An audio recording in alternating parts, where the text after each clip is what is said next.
Thank you for joining us for the virtual information session for our master's and graduate programs in special education. My name is Tom Crash. I'm our Director of Graduate Admissions, and I will be our host for tonight's event. Appreciate everybody taking time out of their busy schedule to join us. And there's a lot of other things you could be doing right now, but you're choosing to spend that time with us. And for that, we're certainly very appreciative. The event should take probably around 30 or 40 minutes. So whether you're watching live, you're watching the recording, we have a lot of great content to talk about tonight as we take you behind the scenes and show you what it's like to be a grad student in our special education programs here at Commonwealth U. Again, the event is being recorded, and this will be posted on the special education website, I would say within a couple weeks of the event concluding. But before we go any further, if our panelists here could introduce themselves, I would really appreciate it. Dr. Drogan. Hi, I'm Robin Drogan. I am the graduate coordinator in exceptionality programs, and I'm a faculty member in special education. And Dr. Drogan, what is your area of research? Like, what's your area of specialty?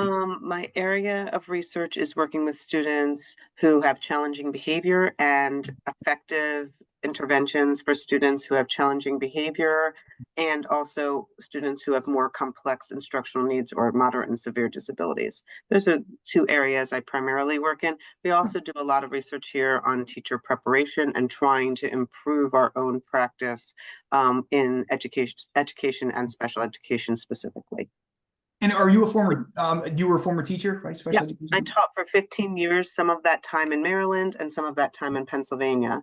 And and so we have a passion here for educating students with disabilities, and we work also with students who will be educating all students, because students with disabilities will be in classrooms, in every classroom, not just in special education classrooms. So we work with students across the campus who are in education programs as well. Yeah, for those of you who might not know, we were founded as a teachers college. So that is one of the things of which we were most well known for, puts us on the map for a lot of students. Typically when you think of us, you're going to think of, teachers, right? And I should mention that I went here for my master's. So I'm always very proud of that. I am a graduate of this program, and so it is so amazing for me to be able to work and teach amongst professors that I had here in the special ed program. Near and dear to your heart. Well, that's great. Yeah. Thank you, Dr. Drogan. And Kale. Hi, I'm Kale Spencer, and I'm currently getting my master's in special education, and I have a few classes left towards that, and I'm working under an emergency certification at Tamaqua Area High School in learning support for social studies. I also work under Dr. Drogan as a graduate assistant for the Department of Exceptionalities. That's great. And Kale, I think you probably recognize the person who's on the screen right here, right? That person looks somewhat familiar, I would imagine. Yeah, that's me on the picture. Yes.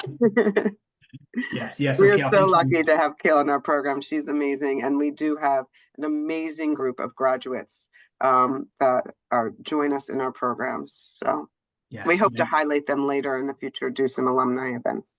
Absolutely. And Kale, thank you for joining us. We appreciate your time. So we can go ahead and kick off the presentation here. So as we look at, taking you behind the scenes of the program, the first question a lot of students are going to be wondering is, why would I go for special education, and B, why would I go to Commonwealth to get my master's degree? So I did mention that we are just passionate about trying to ensure that all students get the education that they need. And that includes students with disabilities, giving them access and ensuring that we have the best programming possible and that we are producing quality educators. So that's our goal always. We want you into our program so that you can be as marketable as possible, so that you can decide on what is the most interest of you and get a specialization, really drill down into the content that you're most passionate about yourself, and looking at your career as an educator and as a teacher leader and possibly an administrator or a leader in special education supervisory. So there are so many avenues that this would start for you in your career, all around ensuring that students get everything that they need. Yeah. So Kale, your experience is unique because your undergrad degree was not in education. Is that right? No, my undergraduate degree was in biology.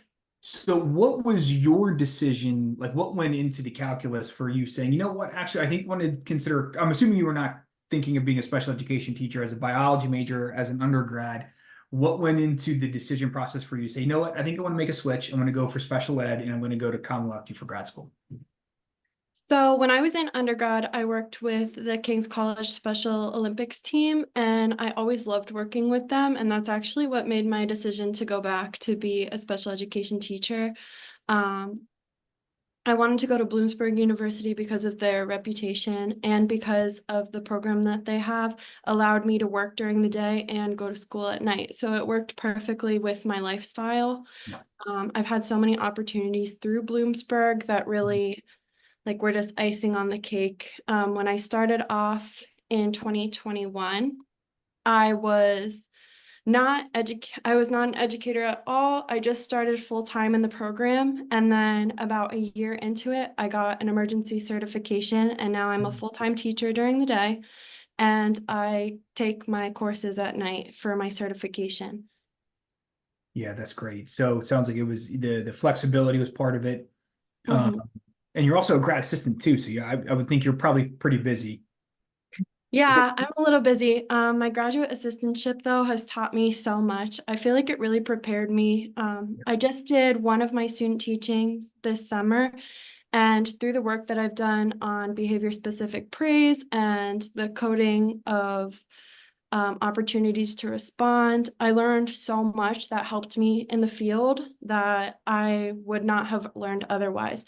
So not only did it help me pay for my college, it taught me a lot and it helped me out in those beginning stages of teaching.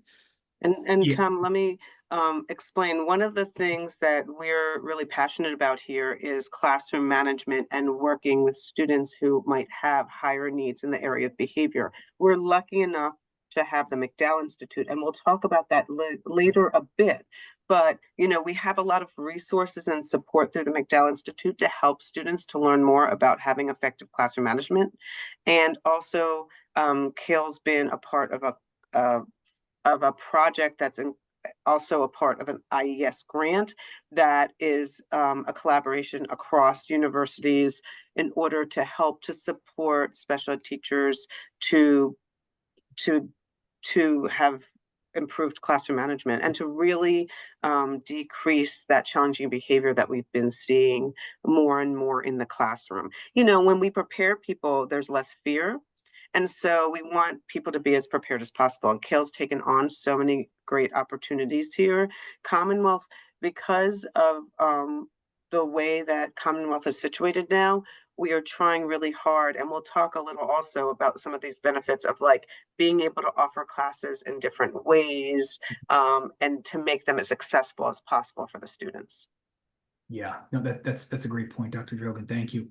And for those of you, in case you're wondering what a grad assistantship is, that is a part-time job at the university where you work anywhere from 10 to 20 hours per week, and in return, you're offered a stipend and tuition remission for your courses. Right. And there are GA positions across our campuses, including in the special education department too. So that is what Kale is referring to. But no, those are great points to make. Thank you very much. But we do have more than just the traditional master's program. So Dr. Drogan, can you walk us through some of the program options that we have? Sure. We have the Masters of Education in Special Education, and that is the program Kale's in. It is a certification program. So if you are seeking initial certification, meaning you don't have any teaching certification, and this would be your first, or advanced certification, meaning you have a different certification area, for example, early childhood education, PK4, and you want to add on a certification area like special education, that is the program you would be in, the MED. The MS in special education typically is for someone who already has an undergraduate degree in special education or a related field, and they want to specialize a bit more within that Master's of Science. You could do some other, there are programs embedded in that program. It gives you flexibility to specialize essentially. So you could do supervisory certification or endorsements within your MS and still get the Master's of Science, but that is not a teaching certification program. And then there's special ed supervisory, which is leadership. So you are already a special ed teacher or again, a related field, and you're seeking through the state special ed supervisory certification. We provide the coursework and internship as related to that. and that's a fully online program. And then social emotional behavioral wellness is an endorsement through Pennsylvania Department of Education, where we provide the 4 courses that are related to that, and that also is a fully online program. Yeah, what's nice is we kind of have something for everybody, right? So we Yeah. can, truly Yeah. meet you where you're at, so Yeah. we have the program for students who already have a certification to teach special education. We have the program that's non-certification bearing, right? Yeah. So we have the endorsements and, so we have something for everybody regardless of what the Absolutely. direction. And you don't have to be in in. special ed prior. Yeah, I mean, the other thing is when Kale, for example, finishes with her initial certification, these other programs we have are perfect for her to get her instructional too. Teachers need 24 credits past their instructional one to do their continuing education. So we have lots of choices for those credits, and also working towards a master's can help with your pay. So there are a lot of benefits to the choices and the opportunities that we have. Okay, excellent, thank you. So that gets us to the first program. This is the M.Ed in special education. So this program, like Kale's a full-time teacher and she's taking courses. We also have people who, so she's a part-time student, full-time teacher. We have students that are full-time students and are working part-time, but we do offer, the majority of graduate students take their classes at night, and all of our courses have a night offering. And we have some courses in the summer, fall, winter, and spring, and I can always give people more information about when the courses are offered and how that course sequence works out for people.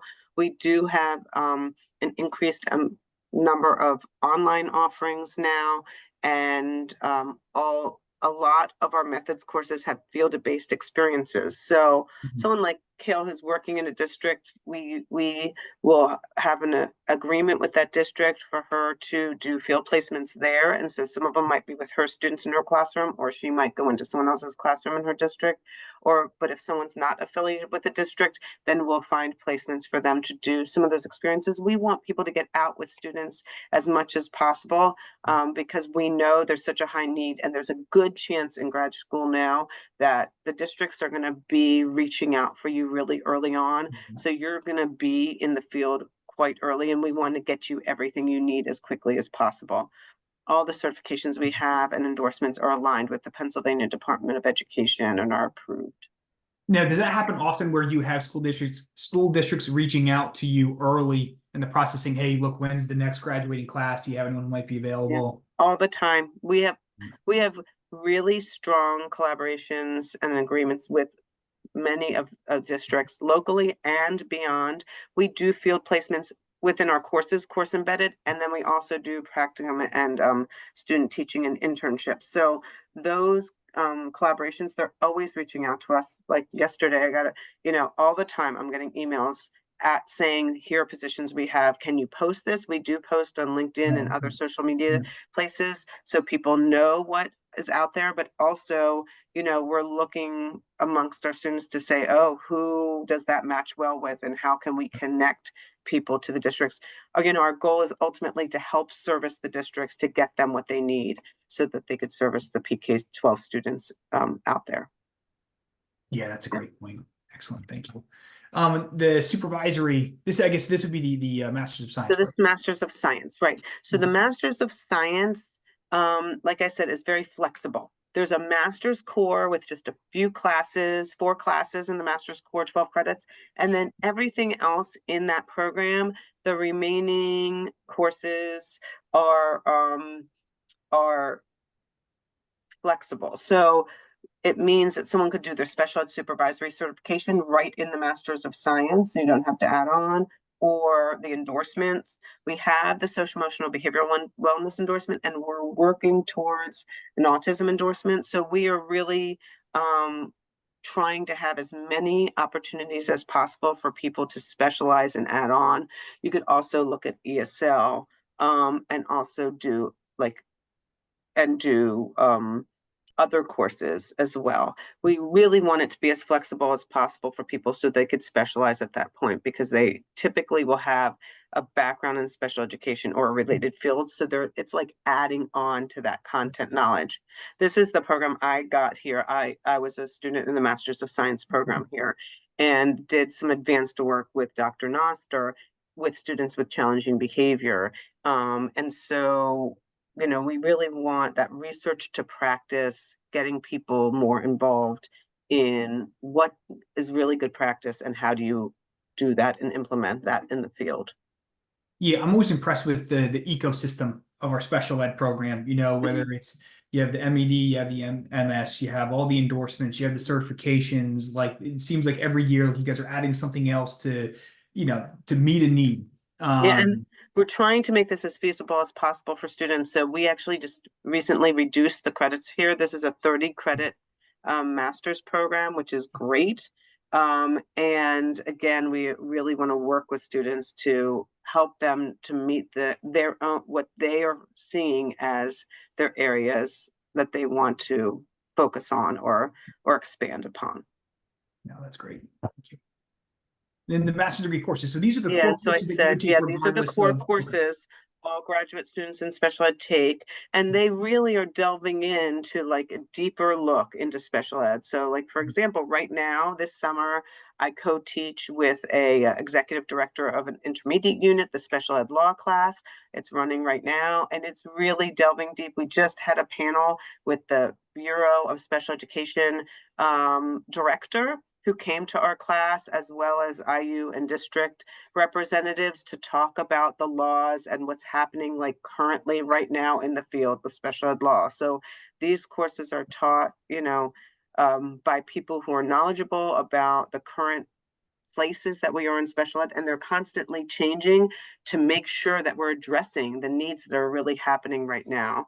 The research course, again, gets a little deeper with how do you find out about the effective practices for working with students with disabilities. And so Kale, I'm assuming you've taken these courses then at this point. Not yet. So I'm still in the certification part of, Oh, okay, gotcha. and I have one more class and then I'll be taking these 3. Yeah. Gotcha. So if you had to pick one class, like what has been your favorite class to take so far?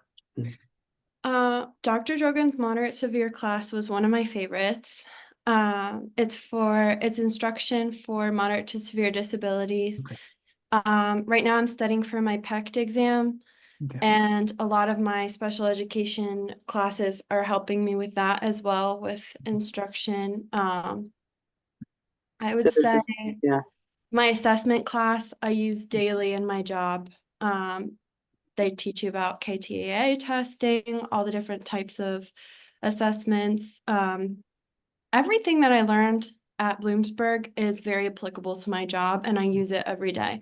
Like we used IEP Writer in one of my classes, and that's what we use at my job. So I was I already had training on it. I could jump right in. No one had to train me. I just felt very prepared in my position now at Tamaqua, but also in my position at my student teaching at Head Start and Luzerne. Oh, that's awesome. Yeah, that's great to hear. Great to hear. And we were talking earlier about all of the different integrations into classrooms.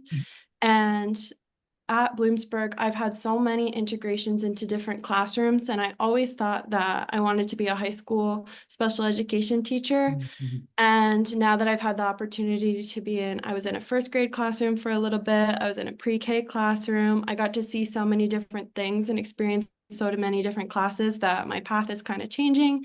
And even things that I didn't realize that I liked, I got exposed to them through all of these different coursework. So Dr. Drogan has always said, like during all of our classes, she said, pick a placement that you don't think you're going to like. And I took her advice, and I loved every placement that I've been in. I mean, that is what's so amazing about special education, that it's so broad. Like you could literally be in PK all the way to 12. And I've experienced all of those, and Kale's seeing that as well. Like it's just, there's so many places you could work and things you can do with it. And it really does allow you to like find your niche and figure out what you want. But then, and some people will do that and just like plant and be like, not just a support teacher for their whole life. And then some, like me, I really moved, like did this for a bit, then moved into something new, then moved into something new, because that's how I am. I need to have that diversity for myself and stuff. And So I do think it's just like so nice when students are given the opportunities to learn in the program in different ways. You know, we know they're going to be maybe in an emergency, under an emergency permit in a classroom where they're going to have like those students all day. But we also want to give them these different experiences to expand their knowledge so that no matter what situation they're put in, they either know where to find the information or they can respond appropriately Yeah. and be successful. Yeah. Yeah, absolutely. And Yes. yeah, so this is like the diverse nature of some of the courses, like some of the main courses. We've really, again, streamlined it because we know this is such a high need area that we're trying to streamline the program to make it as condensed as possible, but to keep the quality there of the courses they absolutely need. So the methods course gives them some foundational information. It's probably right now the only real foundational introductory more course, and then everything else is really hitting hard on methods where they are getting really key information that not only is going to help them in the field, but as Kale mentioned, they have to pass the test, the state testing. So we want to prepare them in both of those ways so that they could be successful and move right into the classroom. So like the behavior positive behavior support class, literacy, they're both really key initiative areas that the state has focused on. Structured literacy, and positive behavior supports.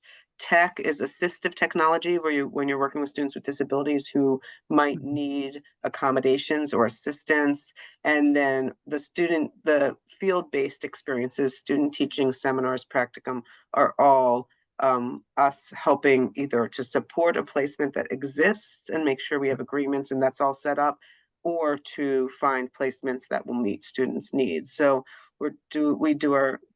our supervision and student teaching is phenomenal. We have great student teaching supervisors who are out there, and our goal is to give feedback and support. So how are the courses delivered then? Are they online? Are they in person? Is it a combination? Like, what does a typical week look Yeah. like?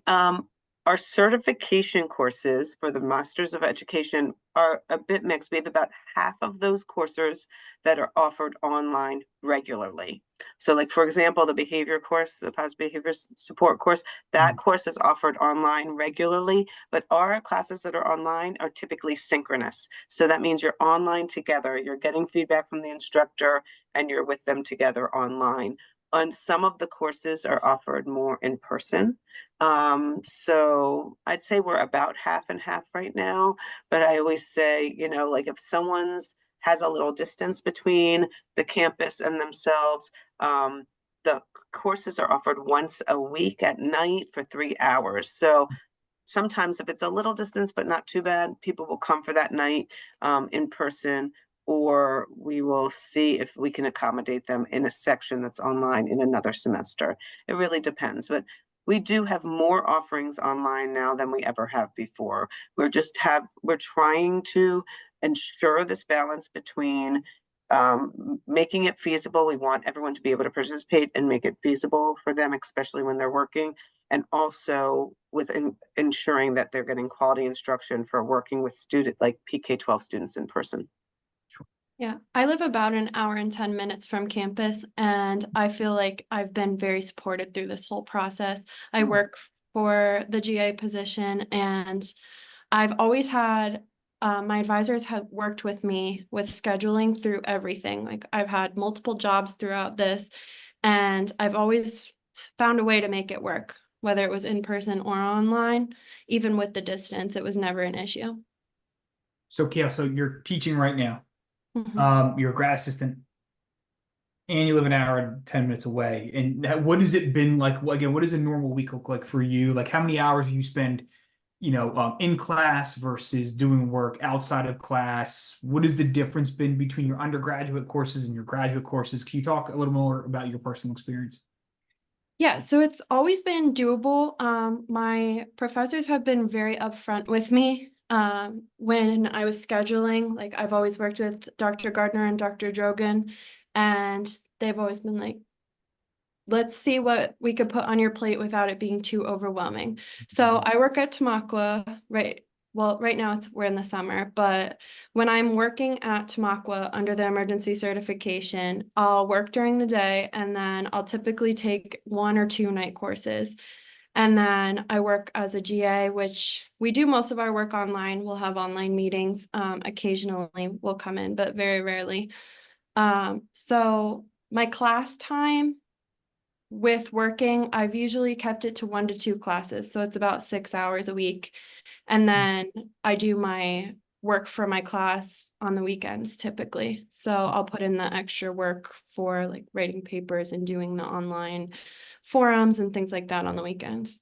Kale's had multiple jobs. That's the thing. So we're always Yeah. kind of like trying to massage and figure it out. But I will say when she has the GA ship, she takes 2 classes and then it's a 5-hour GA ship, which is so that's the way that one works. And the project she's working on has been great for her. And that's why we try and match and make sure that we know the students well and that we can help them to meet their needs, because she is like looking at video for a project to see how students are responding to certain interventions for classroom management. So it's been perfect because those are viewable from her home and stuff.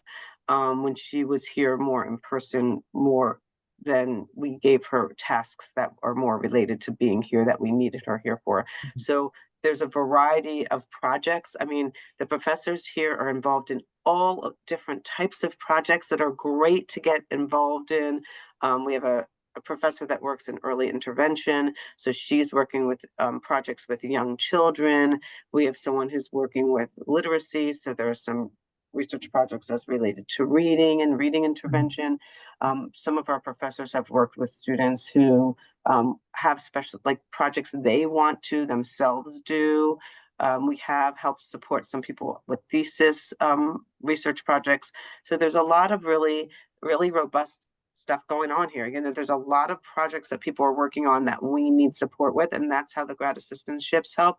But also, we're bringing that information and knowledge and those research opportunities into our classes as well, and talking about them and relaying that information that we are learning in the field. We've gone to conferences and taken students to conferences, and then they're bringing back and we're bringing back the most current information in the field. And that's the loop we want to have, that we are teaching courses. Like she mentioned, I teach the course on, it used to be called moderate and severe disability, and now it's called complex instructional needs.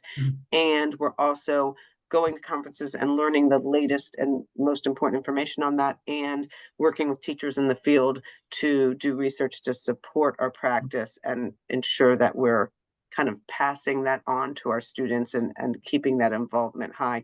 And I always try and use grad students are models in our programs. You know, some of our certification courses are dually listed with undergraduates, and they become really good models and supports for the undergrads to look up to and to get more information with. And also we've seen that other ways as well, as that they form relationships with undergrads who might help them with technology or help them with other information. So it's been a nice learning community. We also have a huge like bocce bash, and we are related, you know, in that way to Special Olympics. We have the Student Council for Exceptional Children, and sometimes the grad students are involved in those things, but on a different level than the undergraduates are. So it's nice to have both of those types of programs hand in hand, working hand in hand. No, that's great. That's great. Thank you.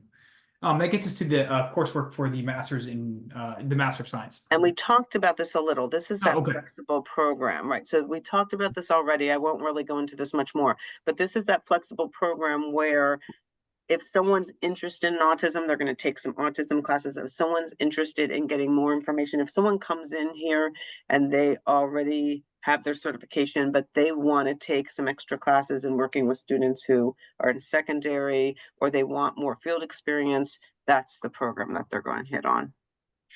Great. Special ed supervisory as well. And here's the endorsement. This endorsement can be done in that Master's of Science, or it can be done separately. Some people will just come in to take those courses to get, like I said, credits for their continuing ed. But the nice thing is these 4 courses together, we have like the state approved endorsement program. So after they take them, they can apply to the state for the endorsement, which adds on to their teaching certificate. And the behavior courses and the trauma course are both in special education. Right now, Dr. Noster's teaching the trauma course, and he's like revered in the state. He's bringing information right from the state, right to the classroom on trauma-informed practice. We were, I think, the second university to have the SEBW endorsement.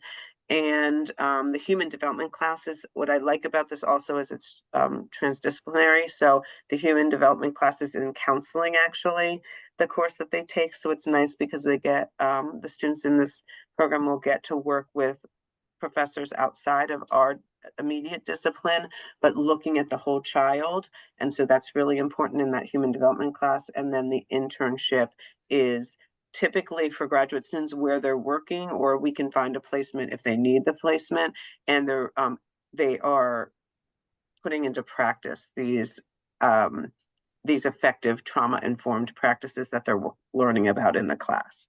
And they're getting, again, some feedback and support from an instructor who is, highly qualified in the area of trauma and working with students who have more challenging behavior. Great, thank you. And so as far as some of the professional experiences that are built into the program, I know we've talked about some of these, but is there anything else you wanted to highlight, Dr. Drover? I think for us, I feel like this time for special ed is huge and super important. There is such a high need. We are getting so many calls from districts in need of special educators. And because right now because there has been somewhat of an exodus, there are a lot of teachers have left the field. We have just places that need our support. So for me, it's about getting the best people in and getting them as qualified as possible. And that's our goal right now, is to really work with our students to get them back out in the field, having the expertise and experiences that they need to be, to be effective. And the fact is, it is so amazing to work with our field partners, because so many of the teachers we place our students with are former Commonwealth University, either Lock Haven, Bloomsburg, or Mansfield students. So many. So there's this repeated opportunity for practice of similar skills. And we're so lucky to have those connections. And then, like Kale said, her student teaching teacher, it was someone new to us. And so we're constantly also finding new people to partner with and ensuring we really want our students to have the best experiences in our classroom and in the field, with the ultimate goal of supporting students with disabilities, over in the Commonwealth of Pennsylvania. So that's our ultimate goal. And so I feel like, looking at the district data, looking at the state data, we know there's a need and we want to fill that need. That's our goal. We have so many students right now coming in this situation that Kale's in, where they are just going to start the program, and districts are just scooping them up and saying, we need you right away to be in the field. Would you work under an emergency permit? Come work for us. That usually, the emergency permit the state provides has an educational obligation, and we want that, because that means, okay, while they're working, the state is asking for them to also take classes at the same time so they can get that certification as quickly as possible and change, and not need the emergency permit anymore, but go to an instructional one certification, an initial certification. And that's our goal, to move as many people into initial certification or advanced certification as possible. But also, when I look at the other programs we have that are not certification, I look at special ed supervisory. We have done overhauls of our special ed supervisory multiple times now with experts who are supervisors in the field, to make sure that we are getting in there what we need to produce the best supervisors we can. There are many local and statewide districts that do not have supervisors of special ed. Again, a high need transient area that we're trying to help fill those positions. There are people who are depending on retired supervisors to come in and on hold because they can't find special ed supervisors. So we always look at our special ed teachers as leaders in their teaching programs, because we know they're doing things that teachers often aren't asked to do. Like they have to advocate for students with disabilities in a way. So they need to know the special ed law well, and they need to have that passion for students, and they need to help support and give professional development to other teachers to give them the skills they need to work with students with disabilities. And they need their work on scheduling. They're working on, I mean, Kale was thrown right in. They're running IEP meetings, right? Kale, you're thrown right into leadership positions. Would you agree? Yes. Yeah. And so we're trying to prepare them for that. And then once they're in and doing that job, we want to give them skills to follow those leadership trends in different ways, like to become the special ed supervisor, to become more, more of an expert in trauma, or to understand where to get all of that information that's current. So we really feel the programming and having choices and options really helps for us to fulfill this obligation that we have to the districts in the state. Sure. And Kale, this is something you talked about too, where because you're teaching, right? You're in the field right now. You rattled off a couple different examples of like things that you did in classes or as like a capstone project you were instantly able to implement into your experience as a teacher. Are there any other things that you've done where it's like, oh yeah, I was doing this in class this one time, and then like 2 weeks later, I was asked to do this at work. Is that something that happens often? Yeah, it happens a lot. I think that working under an emergency certification while I'm taking these courses makes the courses a lot more meaningful because you get to see it in real time. And also, I've reached out to my professors about things that we didn't even get to in the course yet, or something that has come up in my job, and they're more than willing to help me. For example, I just took a positive behavior support class last in the spring, and I was working in an emotional support classroom. So we talked about different strategies for behavior support, but one of the strategies that we learned, I implemented almost immediately with a student, and I got to work with my professor and say like, hey, this isn't really working. This suggestion that we went through in class wasn't really working. How can we tweak it? So it makes it much more applicable when you're in the field and learning it at the same time, because there's more opportunities to bounce these different ideas that you're learning about with professors and get their feedback on how you're implementing things. Sure. Yeah, it's we're a so reflection of lucky. what the field needs. Yeah. Yeah. And we're so lucky to have these experiences with students in the field, because when Kale comes back and asks something like that, it gives the professor the opportunity to help to coach her. And we know coaching is a really effective way to help support teachers. We're not going to just throw people out, say, here, take these classes and throw them out. What we want is this feedback loop where people are coming back and asking questions, and we can help them to support that implementation and ensure that the student's going to make success. And if not, here are the ways that you address that and what you can do, because we know A, that's real life, and B, that is the most effective. No one ever knows everything. We're constantly learning and changing because every student is different. So it gives us the opportunity to have this loop. And that's why the grad students really enhance the classes so much in so many ways. Like, we learn from each other, and we love the experiences that they're having, because that is going to make the class more robust for them and for everyone else. It really does enhance it. And we know we're giving them support, and the district's giving some support, and we're always going to look at this balance in that. And that's why the emergency permit, and also we are looking towards an intern program, which is another mechanism where people who are working with districts can work in districts and support their education as well. That's hopefully happening in the fall. So we have a lot of opportunities to work together with districts to ensure that people that are getting out there are going to be successful in the classroom. Right. Yeah, it's a collaborative experience for sure. Oh, I'm sorry. Go ahead, Cal. That's okay. My district is always very impressed when I come to them with like professional development experiences that I have. And like I recently went to them about professional development that I did through my student teaching with Handshake, and things that I learned about LinkedIn. And I got to have a one-on-one meeting with one of the representatives.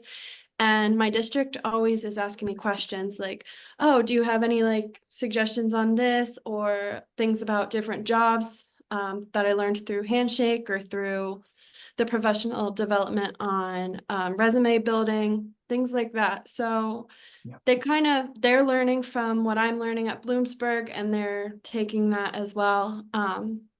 So it definitely is like very hand in hand with your district. Like they know that I go to Bloomsburg, and they know that I'm taking professional development in both ways. So Yeah, it's I very, love that you brought that up because we get a lot of feedback through the students that we have right now who are emergency permit that the school districts are very impressed with their ability to be flexible, to transform, to use the strategies to bring information to the district that's effective. And so that's been a great thing for us to learn about as well. Like we're learning always as we go. We want to be open to doing that. The districts are, and it has been really so promising and effective to see as the state has had all of these people who are having emergency permits, and we've been in this crisis, as to unfold that and really see how we are situated in a good place in supporting our students to be providing also to the districts really good practice and going in there and being leaders in their districts. It's been phenomenal. Yeah, the curriculum is not a set it and forget it kind of proposition, right? It's like you're fine tuning it, you're retooling it, you're Right. adjusting as things change, and that's Mhm. great to see. Yeah. Great to see. Career paths. So obviously, the most common reason why someone would get a master's or an advanced degree in special education is to be a teacher, right? And that makes sense. But you have some additional options within education if you want to, kind of rise through. So, Dr. Droven, what are some of the options that are out Yeah, there? so you can have multiple certifications in education, which is nice. So we are training people to be special education teachers, but a lot of our special education teachers also are general education teachers, secondary teachers, music teachers. I mean, we run the gamut. So if you have an initial certification in another area, you need to take classes to get a special ed certification, and you can come do that through us. Or you can become a special education teacher. A few years ago, the state changed, and we have a straight special education PK through 12 certification. So that is that situates you well to have a broad degree, like we said, to work with students in special education all the way through. We've found that administrators really want people to be special ed certified, and we want people who want to be special ed certified, who want to work with students. What we know is people who are special ed certified, when I see them out, they might become a teacher in general education, and they are so equipped to work with students with all different needs. And that no matter if you're in a gen ed setting or a special ed setting, you're going to have students who have IEPs or have all different needs. We know that. So the more preparation we can give you to work with students who might be challenging, the most challenging in your classrooms, the better. And also to just work with a diverse group needs, like they'll have different needs than you might be used to working, and we can help to prepare you to do that. Also, we said about leadership, special directors and supervisors, really key area of need right now in our state. And again, because our MS allows you to specialize, you become specialized or interventionist in a specific area. And that, again, is an area of need for districts. So we look at these career paths as we have lots of choices, and we're hoping to get you to be able to pick the choice that you're most interested in, and we can help guide you through that path. Thank you. Any additional highlights that we haven't mentioned at this point, Dr. Droven? Well, I mean, I guess what I would say is that we, as I mentioned, are always working to make our program better and to provide as many choices as possible. And I said we have the programs we've talked about Masters of Education with certification, Masters of Science, supervisory certification in special ed, endorsements like special social emotional behavioral endorsement. But as I mentioned, we're looking at adding the autism endorsement. We do have some of those courses already running, and an interim program that gives another path into becoming a teacher quickly and then working through your classes. So we are constantly trying to shift with the field to ensure that we can best support districts and best support students to become the best educators, special educators they can. We really want you to pick our programs so that we can help you to create a path towards a career what we all love, like we're really passionate about. We have an incredible faculty here who are so supportive. It's part of the reason I came back here was just because the faculty here were so available and visible to me as a student and helped me throughout my career. And I want to give back to that, but also I think that everyone here is providing that for the students that are here. We hear back from our students. We're trying to create a community of learning that people are just really excited to be involved in. And I feel like that's what we've done. Sure. No, that's great. And I think, one of the things you mentioned too is not only the main, like there's not only is there a national teacher shortage, there's a national special education teacher shortage, Yeah. Especially. Yeah. So again, you're going to be in high demand, and it's a career that you will absolutely make a profound impact too. And it's not always you get to make a career out of making a difference. And I think that's really special about this field. Yeah. Absolutely. Again, job outlook. I know this is something that we were just kind of talking about is basically special education teachers and needed everywhere, not just here, but everywhere. Mm-hmm. Yes. I mean, I think our goal is to try and help the districts to fill those positions with people who have quality supports and education. And that's what we're doing. We are constantly looking for students. Our student population has changed to students that used to be kind of more full-time students who are able to take classes. And now people are shifting into their role as a full-time teacher who's taking classes, and that we're training you as you're going. And that, as Kale mentioned, I feel like it's such a good model because you're right in there doing it. And we find that the students are coming into the classes and really just wanting more and wanting more. And I feel like it's a great way to get a ton out of the program. Mm-hmm. Yeah, I came in as a full-time student and I did not expect to have an emergency certification and go part-time. It was an opportunity that just came and I couldn't pass it up. And I think that like opportunities are spread throughout our master's program all the time. Our professors are really good about reaching out about all of these opportunities and really talking amongst each other and making sure that they're known to everybody. So like I said, that wasn't even my plan. I didn't plan to become a teacher until I was certified, but this opportunity arose and it made my education even more meaningful in the process. I mean, Kale's position was literally a reach out that a superintendent did to us, like an individual reach out. And I was like, wait, I think I know someone that would be interested in this. And it was just like all connecting the dots. And we are doing that across the board. All the faculty here are trying. We get individual reach outs, but then we also post a lot. Like I said, we're constantly having this connection with the districts to try and get people the jobs that are a good match for them and to help to service the districts. And we really want people in the field who have a quality education. We want to be part of helping them to be the best teacher they could be. We really devote our time to understanding, researching, collaborating in so many ways in figuring out effective practice for students with disabilities. And all of the faculty here have different expertise areas. So it's a nice, just wide variety of information that's constantly coming in and out. And we want our students to be involved in that. And we want them to be part of that educational community. Yep. In a lot of ways, Dr. Drummond, it seems like the faculty are almost like not only, colleagues and advisors and professors and teachers, they're also conduits to other school districts where they're helping you collaboratively. Like, hey, this might be I had 4 people reach out to me today. This might be a good fit based on your interest and your needs. And that's great. And we try and connect the students here with the faculty members that will have interests similar to them, and also like involve them in projects. And like we've had grad students out in the field taking leadership roles in the field through internships where they're helping with field-based placements of undergraduates, of doing trainings and helping with trainings for faculty members. Like there's a lot of field-based experiences, and there's a lot of just like leadership roles the grad students are taking on to ensure that they're getting everything they need to then become leaders, teacher leaders in their communities where they want to work. And then that gets us to the application process. Perfect. Yeah.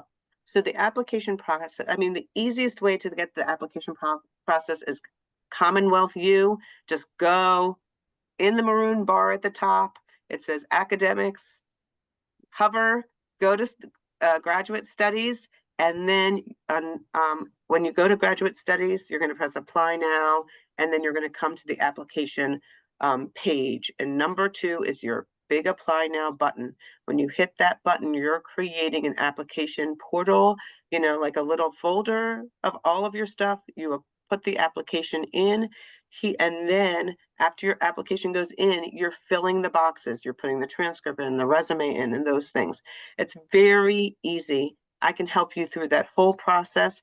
If you talk to me in advance of applying, then you can check off that you've talked to me, and you can waive the application fee, which is a great incentive. I just feel like I love to get to know you and talk to you more, and it gives me the opportunity again to ensure that you're applying to the right program, and that we've talked through how we can meet your needs, and then you just check that box off on the application, and that means that we've had the ability to talk. And so when it comes to me, it's familiar when I see your application. The teaching certificate is only necessary if you're going to special ed supervisory. Some people are coming in a related field, but it might not be appropriate. But most people have a teaching certificate they put with that because there are years of experience that are necessary for teaching, for special ed supervisory. And then also for the advanced certification, if you're coming in with a teaching cert already, I just need to know that. So but often that happens in the interview during the conversation. Again, I can help lead you to which program's the most appropriate. Yes, yep, it's a brief process. And then here's Dr. Drogan's contact information. I think that it's just missing a dot after the Commonwealth U. I missed that. Oh, yes, yeah, that's a rookie mistake on my part. Sorry about that. Yeah, so I mean, again, feel free to email me, or you can get my contact information off of the website as well. And I'd love to talk to you more about the programs. Yes, yes. So before we log off here, Dr. Drogan, Kale, any parting advice for prospective students who are considering the program? I would say if you're thinking about it, definitely reach out to Dr. Drogan. That's what I did. I wasn't really sure if I wanted to get into teaching at first, and I was just kind of looking around at different master's programs, and I spoke to Dr. Drogan, and I immediately knew that this was the path that I wanted to take. And all of the professors are really great. If you have any questions and you see someone like in your field or in a field that you want to be in, you can reach out to anyone, and people are very good about getting back to you. It's a very small, tight-knit community where everyone just wants to help. So definitely reach out. They have a lot more to say than you would even think to ask. Yep, absolutely. We would love to have you. Please reach out. Just even to get some information, if you just want some initial information, if you have questions, if there's something I said, but you know, there are always different situations. So don't feel like if I said something like, oh, no, that's not going to work. Feel free to reach out and talk to me, because there may be situations in which I can help you. And if I can't help you, I can point you in the right direction to someone at Commonwealth that might be able to help you. We, in the graduate programs, we all work really well together, and we want to support people to be, you know, in the career path that they want. So whether it be our program or another program, please reach out, and then we can help to support you. And we hope that you'll look into special education and visit the website and call. All right, great. Well, thank you, everybody. Whether you're watching live or watching the recording, we appreciate your time. Please do not hesitate to contact us if you have any questions or you would like to learn more. And we look forward to hearing from everybody in the future. Thanks, everybody. Thanks so much.